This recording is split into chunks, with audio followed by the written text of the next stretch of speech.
how to make a mini cow sandwich. First, take a piece of bread, cut 2 circles out of that bread, and then cut a circle out of cheese. Put the pieces of bread together, top with the cheese, cut out 2 pieces of cheese ears, triangle shaped, and then you'll want to snout out a pepperoni. Next, put the snout and the ears in place, but you want to finish the ears with 2 more triangles of pepperoni. Then finish the cow's eyes, nose, and spots with black olives. Serve, and you're done. I could eat this Trader Joe's breakfast literally every single day. Start off with a pumpkin bagel, pop it in the toaster, add the pumpkin cream cheese on top, and cinnamon bun spread on one half. On the other half, add pumpkin butter, and you guys, this seriously tastes like pumpkin and cinnamon cheese. Melt 2 cups of grated mozzarella with 2 ounces of cream cheese. Cheese is melted, then add 1 teaspoon of vanilla and 2 eggs. Stir until they're combined. In a separate bowl, you're going to mix your dry ingredients. 2 cups of almond flour, 1/3 cup of keto sweetener, 1/4 teaspoon of pink salt, and 1 teaspoon of baking powder. Stir that around until everything's combined. Then combine your dry ingredients with your wet. It's easier if you do it a little bit at a time. Once the dough's combined, roll out 20 separate balls. For the coating, combine granulated sweetener with 2 tablespoons of ground cinnamon. Melt 2 tablespoons of butter. Roll each of the balls into the butter, then the coating, and put it in the bun pan. For the sauce, combine 2 tablespoons of butter, 2 tablespoons of heavy cream, 1/4 cup of granulated brown sugar, a pinch of salt, and a hint of vanilla. Cook at 350 for 20 to 25 minutes. Jingle bell rock, jingle bells swing and jingle bells ring. Snowing and blowing, I thought you were fun. Now the jingle hop has begun. Jingle bell. Here's how you make cool looking cloud eggs. First off, separate 2 eggs into ramekins.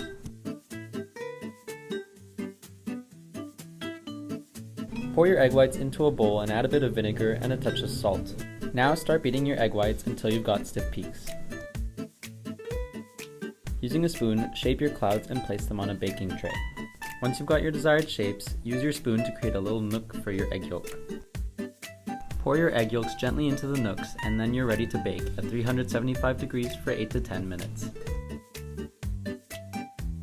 Super easy way to cook some chicken.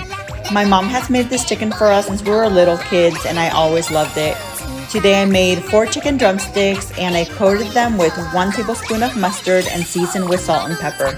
I cooked my chicken in avocado oil. I had my chicken with coleslaw and you can find that recipe in my previous video. If you hate mustard, don't worry, it will not taste like it. Here's how I make my teriyaki ribs. Lightly season the ribs with salt and pepper and cover with apple juice. Trust me on this one. Double wrap with foil and bake until tender. Combine ginger, garlic, soy sauce, mirin, and sugar. Then pour it over the ribs and roast until it forms a glaze. Chef Zay here, and we are making buffalo chicken egg rolls, you guys. I love spicy food, and buffalo to ditch your ramen noodles, those Maggi noodles, and let me show you how to make this easy stir-fry recipe instead. For the sauce, you want to mix all of these ingredients together, throw it into a pan, add some water in there, then your noodles. I'm using brown rice stir-fry noodles, but you can use whatever you want. Let them boil until the water is completely evaporated. I broke my 16-hour fast with this meal. Have you ever tried broiled eggs before? If you haven't, give them a try. All you need to do is just fry your hard-boiled eggs in some butter and season them very well. You can fry your eggs in avocado oil, but when I make them like this, I really prefer to do it in butter. I had my eggs with some broccoli that I also cooked the same way, and keto cookies. Today we're making steak and cilantro lime sauce, garlic, lime, cilantro, sugar, Thai chili, fish sauce, water,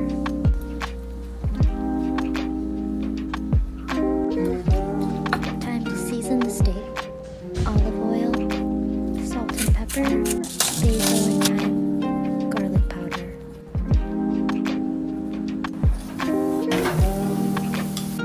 Ta-da!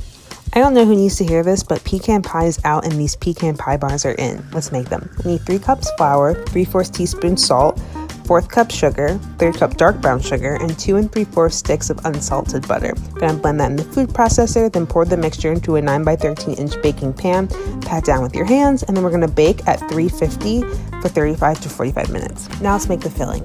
We're gonna need 1/2 cup flour, 1.5 cups dark brown sugar, 4 large eggs, and 1/3 cup light corn syrup. Then we're going to add in our 1.5 teaspoons of vanilla extract, some salt, Then we're gonna beat the mixture until it's smooth. Add your chopped pecans, then fold everything together, then pour the mixture on top of the golden crust. Then we are going to bake the mixture for 35 to 45 minutes at 350 degrees, and there you have it.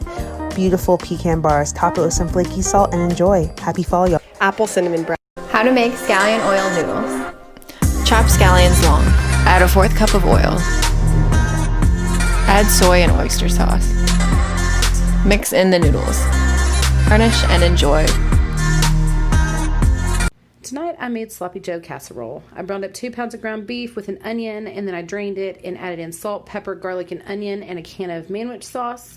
Then I made some cornbread, and you can use the Jiffy if you want to, but I used homemade. Then you'll add a handful of cheese and a can of diced green chilies to that. Then you'll put half of that in a greased baking dish, top with your meat and the rest of the cornbread. Bake at 350 for 30. That's me. What's for dinner? We're gonna have taco pockets today. I got ground beef, some Grand's biscuits, salt, pepper, garlic powder, and some chili powder. Okay, so as I chop my ground beef, I'm gonna start adding my spices.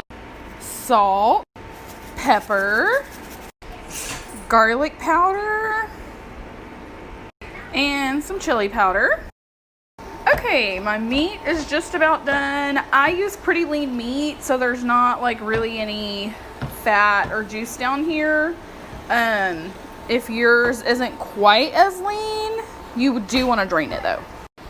Okay, so I opened my biscuits and I have 2 pieces of wax paper.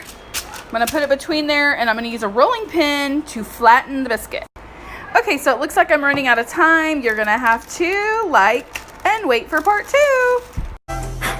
This is the steak cake. Ribeye, strip, sirloin. Season with killer hogs and roll your bacon roses. Season with a sweet rub and get them on the grill. Applewood, low and slow. Time for our creamy mashed potato icing. Back on the grill, sear till 130 internal.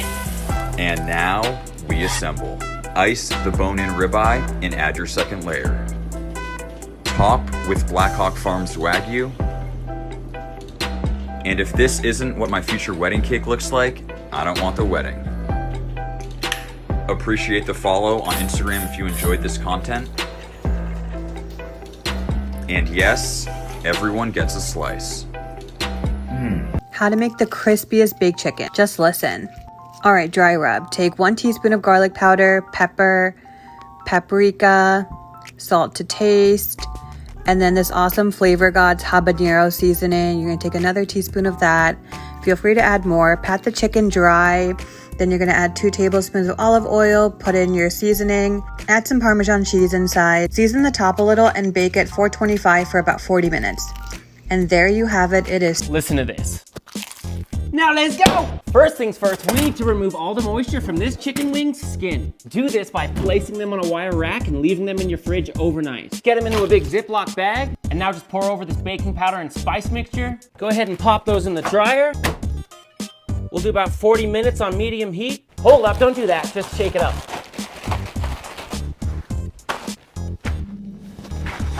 Now back on the tray, skin side up. Now into the oven at 300 for 20 minutes. After 20, remove from the oven. Crank the heat to 425. When the oven's up to temp, wings back in. I'm talking crispy, my friends. Eat them as they are, toss them in sauce, do whatever you want. If you love food, make sure to give me a follow. And please remember to like the video if you haven't done so already. Well, my friend, you know I love you. It's August and my tomatoes are seriously popping off right now. Today you learn how to make an unforgettable tomato salad. Now let's go! First, cut these into different shapes and sizes for texture. Lay your tomatoes out on a board and rain down some Maldon salt. Sergeant Gilbert, as much as you like. Get those in a bowl. Here I have some garlic and thyme. Time to work it. Red wine and vinegar and olive oil. And work it in, my friends. Pour over your tomatoes, gently work it in. Now cover and marinate at room temp for 1 hour. When it's done, serve with a slotted spoon, high quality olive oil, and some fresh basil. Now you have an unforgettable tomato salad. If you're getting value out of my content, please remember to like the post. And if you want to keep learning, just give me a follow, I got you. Oh my God. This salad is so amazing because it really honors and pays respect to the mighty tomato. Well, my friends, you know I love you and I'm out. Hey.